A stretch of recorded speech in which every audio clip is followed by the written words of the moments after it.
Which flip phone should you go for? The now discounted Galaxy Z Flip 6 or the new Motorola Razr Plus? With bigger and brighter screens, an insane list of specs, and a big upgrade to the battery, the new Razr might be the ultimate Galaxy Flip killer. But wait until the end of the video when I reveal the one hidden advantage that makes this Razr extra special. First, let's set the stage with a quick look at the specs for both of these phones. The Motorola has a bigger main screen and a much bigger cover screen, and it also runs at 165Hz. It can get brighter than the Flip 6, it's got the new Snapdragon 8 Elite chipset, a big upgrade, a crazy 16GB of RAM versus 12 on the Flip, double the storage at 512GB, and a nearly 20% bigger battery. Whoa, what a list, huh?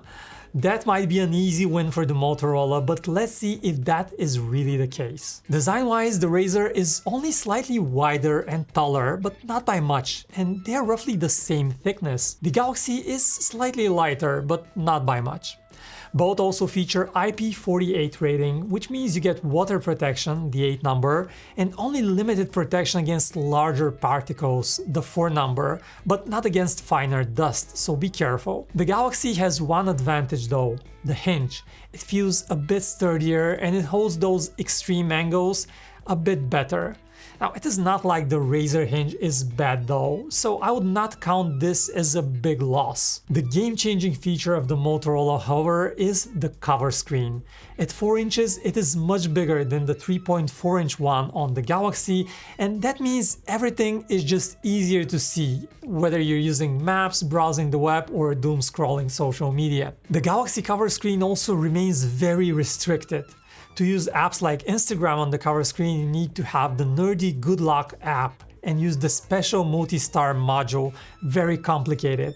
Ease of use? Point Motorola. Both phones come with extra tall main screens, which is useful in apps like the calendar, but also results in stories on social media appearing with black bars. The Razr once again has the upper hand in the display department though, with a 7-inch screen compared to a smaller 6.7-inch display on the Galaxy. Our display lab tests show that the Razr can get much brighter too. Samsung, however, has the advantage in AI features. It was the first to that race, but this new Razr is trying to catch up. First, it has a dedicated AI key on the side. Motorola uses it for screenshots with AI annotations, quick access to voice recordings with AI summaries, and it puts all of that in its new AI-powered journal app. Now, I wish you could remap this button, but right now this key is only limited to Motorola's own AI features. But even with these limitations, I find it useful. The Galaxy does not have a dedicated AI key, but it has its own AI suite too, with similar image generation features, but object removal in the gallery, for example, works incredibly well, and you have the best AI summaries in the browser, a feature which is missing on the Razr, by the way. I think because of how well Samsung's AI features work, we can call this one a win for the Galaxy, but it's a close one. However, comparing just daily performance, the Motorola feels much snappier, and it's because of the cleaner UI and faster refresh rate, while things just take a slightly bit longer on the Galaxy. The new Snapdragon 8 Elite chip also smokes the Flip 6. Take a look. In the CPU-focused Geekbench test, the Razr is far ahead in both single and multi-core performance. And for 3D gaming, the baseline score of the Razr is sky high. And even after throttling, the Motorola is far better for gamers. Just check out this smooth gameplay of Zenless Zone Zero. That looks really nice. Of course, the reason for that advantage is that the Motorola is a newer phone and it has a faster chip. But don't forget that the new Galaxy Flip 7 is expected to arrive in July of this year. Motorola, however, has always been a bit behind in the camera race, but this year it has a similar 50-megapixel main camera as the Galaxy, but now it also features a 50-megapixel ultra-wide camera, which could be better than the 12-megapixel one on the Samsung. In real life, the main cameras on both phones produce very similar photos, with the Motorola going for slightly brighter shadows and occasionally warmer colors, but mostly the images are similar. The ultra-wide photos also look more similar than different. But to really understand the difference in processing, just look at the zoom photos. The Motorola can go to 30 times digital zoom in theory, while the Galaxy can only do 10 times zoom. But don't think that the Motorola is somehow better with zooming. Detail on both falls apart at 10 times zoom, it's just that the Samsung uses a lot of noise reduction to smudge it out, while on the Razr you have over sharpening. I would not use anything above 5x zoom on either one. Comparing the video quality with the main camera. Alright, let me flip the phones over.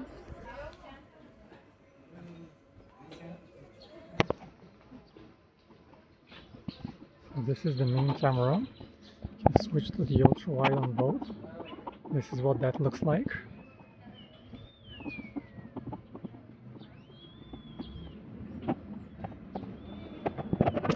Back to the main camera. Right, and you can also zoom in. You have 6 times zoom on the Motorola and 10 times on the Galaxy. The new processor on the Razr, however, enables a couple of useful video features. You can now shoot 8K 30 video as well as slow motion 4K 120.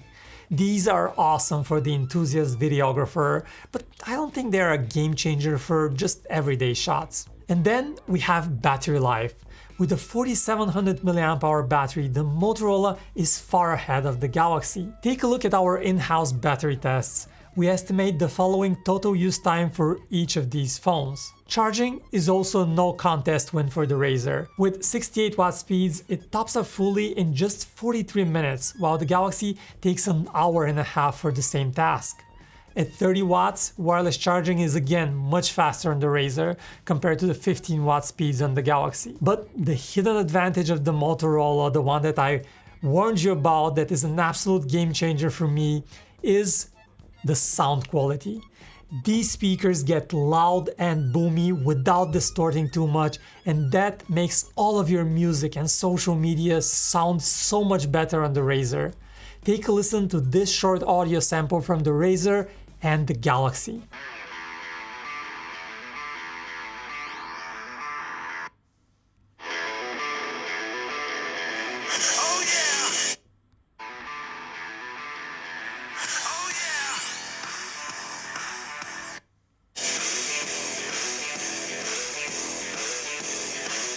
Okay, wrap up time. The Galaxy has an advantage in AI and a slightly better hinge, but it has lost its camera edge, and Motorola has really taken over in pretty much every other area.